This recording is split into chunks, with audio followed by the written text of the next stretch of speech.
Hello hi friends, ఎలా ఉన్నారండి? అందరూ బాగున్నారు కదా? మనం ఎగ్స్ తొక్కల్ని ఎందుకు పనికిరావనేసి పడేస్తూ ఉంటాం కదా. ఎగ్ తొక్కలతో ఎంత ఉపయోగం ఉందో వీడియోలో షేర్ చేసుకున్నాను. వీడియో లాస్ట్ వరకు చూసేయండి, స్కిప్ చేయకుండా. అలాగే ఒక చిన్న లైక్ ఇవ్వడం అయితే అసలు మర్చిపోవద్దండి. మనం ఎగ్ తొక్కల్ని వాష్ చేసుకొని ఎండలో 1 అవర్ పాటు ఉంచుకున్న తర్వాత ఇలా ఒక మిక్సీ జార్లోనికి వేసేసుకోవాలి. ఇలా పౌడర్ లాగా మనం చేసేసుకోవాలి. ఎగ్ అనేది అసలు స్మెల్ రాదండి. మనం క్లీన్ చేసుకొని 1 అవర్ పాటు ఎండలో ఉంచుకున్నామంటే. పౌడర్తో చాలా యూజెస్ ఉన్నాయండి. మిక్సీ జార్ బ్లేడ్స్ అనేది షార్ప్నెస్ తగ్గిపోయినప్పుడు ఇలా ఎగ్ తొక్కల్ని మనం ఒకసారి వేసేసి తిప్పేసామంటే షార్ప్నెస్ అనేది చాలా బాగా పెరుగుతుంది. అలాగే అందులో ఉన్న మురికి కూడా క్లీన్ అయిపోతుందండి. లోనికి 1/2 టీ స్పూన్ అంతా సర్ఫ్ని అయితే యాడ్ చేసుకోవాలి.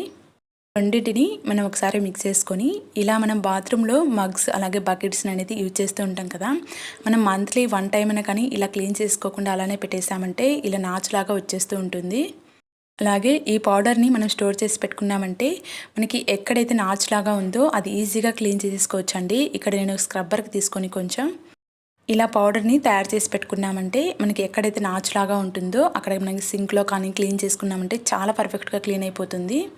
ఎక్కువ లిక్విడ్స్ వేసేసి మనం క్లీన్ చేయని కూడా అసలు అవసరం లేదండి. ఎంత నాచు పెట్టినా కానీ ఈజీగా క్లీన్ అయిపోతుంది. చూస్తున్నారు కదా. ఎగ్ తొక్కల్ని ఎక్కువ పౌడర్ లాగా చేసుకోకుండా ఇలా కొంచెము బరకగా చేసేసుకొని అందులో సరుపు వేసేసుకొని ఇలా ఒక్కసారి మనం రుద్దేసామంటే ఈజీగా క్లీన్ అయిపోతుందండి. చూస్తున్నారు కదా.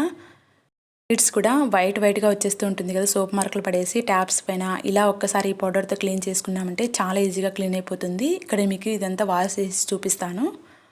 ఫస్ట్ కొన్నప్పుడు ఎలా ఉంటుందో ఆ విధంగానే సేమ్ ఉంటుందండి మనం క్లీన్ చేసుకున్నామంటే. చూస్తున్నారు కదా, ఇక్కడ నేను వాష్ చేసి వాటర్తో చూపిస్తున్నాను. ఈ టిప్ని ట్రై చేసి చూడండి, పర్ఫెక్ట్గా వర్కౌట్ అవుతుంది. వర్కౌట్ అయినట్లయితే లైక్ చేయడం అసలు మర్చిపోవద్దు. అలాగే సింక్లో కూడా అండి పౌడర్తో సింక్లో కూడా క్లీన్ చేసుకోవచ్చు అండి. చూస్తున్నారు కదా, మనకి ఈ సింక్లో అయితే అక్కడక్కడ నాచులాగా పట్టింది, అది కూడా ఈజీగా క్లీన్ చేసేసుకోవచ్చు ఈ పౌడర్తో. ఇలా స్క్రబ్బర్కి తీసేసుకుని రుద్దేసామంటే చాలండి, చాలా పర్ఫెక్ట్గా క్లీన్ అవుతుంది. 1 టైం అయినా కానీ సింక్లో మనం ఈ పౌడర్ని వేసేసి ట్యాప్ ఆన్ చేసేసి అలా ఒక 2 మినిట్స్ ఉంచేసామంటే ఎక్కడైనా కానీ మట్టి పేరుకుపోయినా లేకపోతే ఏమైనా అడ్డుగా ఉన్నా కానీ ఇది స్క్రబ్బర్ లాగా పనిచేస్తుంది. సో యూజ్ అవుతుంది అనుకుంటే ట్రై చేసి చూడండి. Thank you for watching.